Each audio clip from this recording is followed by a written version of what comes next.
آپ نے اللہ نے آپ کو جو آرڈر دیے تھے آپ وہ پورے سال پورے کرتے رہے ہیں مگر ان میں دیوانگی کا اظہار نہیں ہے.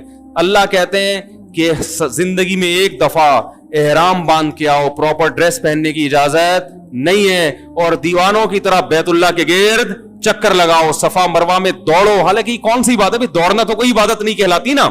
اللہ نے کہا دوڑو, بیت اللہ کے غلاف سے لپٹ کے, بیت اللہ کے دروازے سے اپنے رخسار کو رگڑ کے میرے سامنے رو, جیسے محبوب کسی سے لپٹ کے محبت کا اظہار کر رہا ہوتا ہے. میدان عرفات میں مٹی میں اپنی ناک کو رگڑو.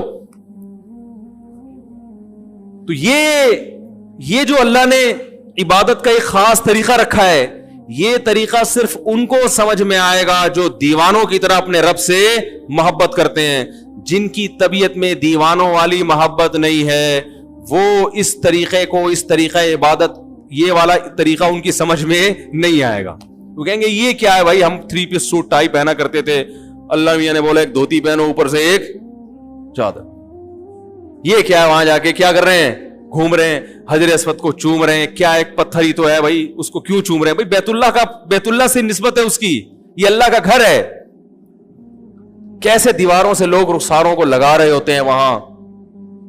وہ شعر یاد آتا ہے, امر من الدیار دیار لیلا اقبل ذا الجدار وذا الجدار وما حب الدیار شغفن قلبی ولكن حب من سکن الدیار. جو مجنوں تھا نا, وہ لیلا کے گھر در و دیوار, اس زمانے میں محبوبائیں پردہ کیا کرتی تھیں, ٹھیک ہے نا, ڈیٹ ویٹ کا سسٹم ایجاد نہیں ہوا تھا, موبائل پہ ایزی لوڈ اور یہ سب مس کالیں وس کالیں چلتی نہیں تھی. کبوتر بازی ہوتی تھی, وہ کبوتر لے کے آتا, وہ کبوتر باز وقت کہیں اور بھی چلا جاتا تھا, ٹھیک ہے نا. تو بڑی پرابلم تھی.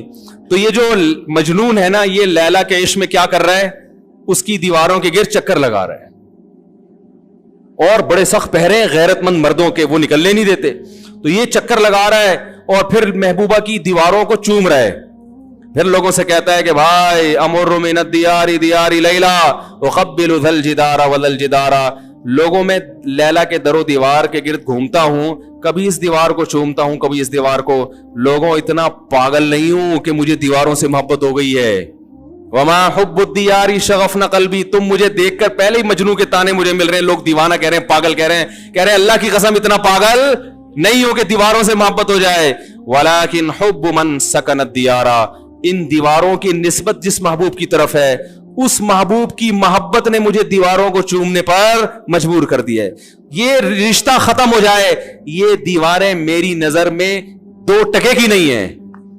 بیت اللہ کی دیواریں بھی سیمنٹ گارے کی بنی ہے میرے بھائی, اس کا غلاف بھی کپڑے کا غلاف ہے, وہ کوئی مریخ سے نہیں آیا ہوا.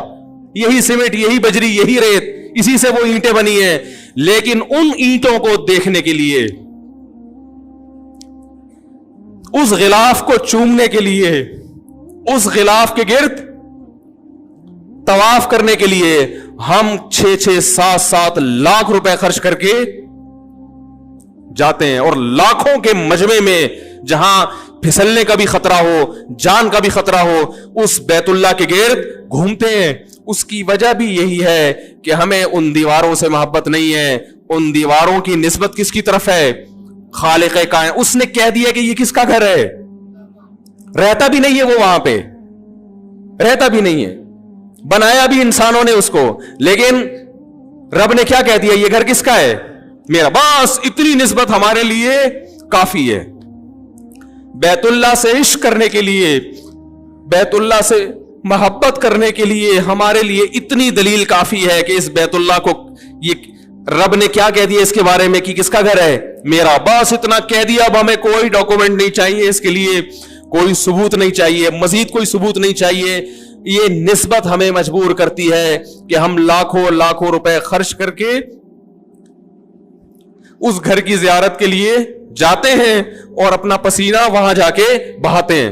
کتنی ٹینشن, میں نے بوڑھے بوڑھوں کو دیکھا ہے, بوڑھے بوڑھے لوگوں کو دیکھا ہے, کتنی ٹینشن. یہ تو آج بیت اللہ کی زیارت آسان ہو گئی, جب بیت اللہ کی زیارت آسان نہیں تھی, لوگ جب بیت اللہ پہ پہلی نظر پڑتی تھی بے ہوش ہو جایا کرتے تھے, اٹیک ہوئے لوگوں کو, موت ہوئی ہے لوگوں کی. تو یہ ابراہیم علیہ السلام نے اللہ کا گھر بنایا اور کیا اعلان کیا ہے اللہ؟ اس ایسی زمین پہ گھر بنا رہا ہوں جہاں نہ گھاس کا تنکا اور نہ پانی، لیکن تو اس جگہ کو ایسا بنا دے کہ تہوی الیہ افئدۃ الناس، کہ لوگوں کے دل اس کی طرف لڑکنا شروع کر دیں. کوئی انٹرٹینمنٹ کی جگہ نہیں ہے وہاں پہ. مری میں ہوتا، سوئٹزرلینڈ میں ہوتا تو ہم کہہ سکتے تھے بھائی اصل میں تو سوئٹزرلینڈ ہے، نام بیت اللہ کا لیا جا رہا ہے، دیکھنا کیا چاہتے ہیں مولانا صاحب؟ سوئٹزرلینڈ گھومنا چاہتے. اللہ نے ایسی جگہ بنایا سنگ لاخ پہاڑ، یہ تو اب آباد ہو گیا، ورنہ تو آپ جہاز میں دیکھتے ہوں گے چٹانے، خوش سنگلاخ چٹانے.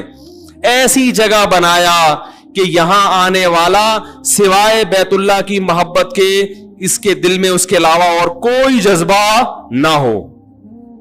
اور یہی وجہ ہے کہ آج وہاں جدہ پہ جو کچھ ہوتا ہے، جدہ ایئرپورٹ پہ سب جانتے ہیں، لوگ کیوں برداشت کرتے ہیں. کسی اور ایئرپورٹ پہ اتنی سختی ہو اور یہ کچھ ہو، لوگ اس ملک میں جائیں گے؟ چھوڑ دیں گے. یہ بیت اللہ کی محبت ہے جو لوگوں کو کھینچ کے لاتی ہے. تو اللہ نے حج کیوں رکھا ہے؟ دیوانگی کے اظہار کے لیے. نبی صلی اللہ علیہ وسلم نے فرمایا ذاق طعم الایمان من رضی باللہ ربا وبالاسلام دینا وبمحمد صلی اللہ علیہ وسلم نبیا. اسلام کا ذائقہ چکھ لے گا وہ شخص جس نے اللہ کو اللہ مان لیا، نبی کو نبی مان لیا، اور اللہ کی کتاب کو کتاب مان لیا. تو آپ نے فرمایا اسلام کا ذائقہ، اس سے پتہ چلتا ہے اسلام میں کیا ہے، ایک چاشنی، ایک لذت ذائقہ ہے. ایک آپ ملکی قوانین کو فالو کرتے ہیں، اس میں لذت نہیں ہے، چاشنی نہیں ہے، لیکن جب اللہ کے دین پہ چلتے ہو تو اس میں اللہ نے ایک ذائقہ بھی رکھا ہے، لطف اور مزہ بھی رکھا ہے. لیکن یہ لطف اور مزہ صرف انہی کو محسوس ہوتا ہے جو اللہ کو اللہ ہونے کے لحاظ سے راضی ہو جاتے ہیں اور اس سے محبت کرنا شروع کر دیتے ہیں. اللہ تعالیٰ سے دعا ہے کہ اللہ تعالیٰ ہمیں بھی اپنے گھر کی زیارت نصیب فرمائے اور جذبے کے ساتھ. علماء کہتے ہیں وہاں جا کے برائیاں کرنا، اس سے وہاں کی جو ایک روحانی قوت وہاں ملنی چاہیے تھی وہ قوت کیا ہو جاتی ہے؟ ختم. تو اللہ نے حج کیوں رکھا ہے؟ دیوانگی کے اظہار کے لیے. نبی صلی اللہ علیہ وسلم نے فرمایا ذاق طعم الایمان من رضی باللہ ربا وبالاسلام دینا وبمحمد صلی اللہ علیہ وسلم نبیا. اسلام کا ذائقہ چکھ لے گا وہ شخص جس نے اللہ کو اللہ مان لیا، نبی کو نبی مان لیا، اور اللہ کی کتاب کو کتاب مان لیا. تو آپ نے فرمایا اسلام کا ذائقہ، اس سے پتہ چلتا ہے اسلام میں کیا ہے، ایک چاشنی، ایک لذت ذائقہ ہے. ایک آپ ملکی قوانین کو فالو کرتے ہیں، اس میں لذت نہیں ہے، چاشنی نہیں ہے، لیکن جب اللہ کے دین پہ چلتے ہو تو اس میں اللہ نے ایک ذائقہ بھی رکھا ہے، لطف اور مزہ بھی رکھا ہے. لیکن یہ لطف اور مزہ صرف انہی کو محسوس ہوتا ہے جو اللہ کو اللہ ہونے کے لحاظ سے راضی ہو جاتے ہیں اور اس سے محبت کرنا شروع کر دیتے ہیں. اللہ تعالیٰ سے دعا ہے کہ اللہ تعالیٰ ہمیں بھی اپنے گھر کی زیارت نصیب فرمائے اور جذبے کے ساتھ. علماء کہتے ہیں وہاں جا کے برائیاں کرنا، اس سے وہاں کی جو ایک روحانی قوت وہاں ملنی چاہیے تھی وہ قوت کیا ہو جاتی ہے؟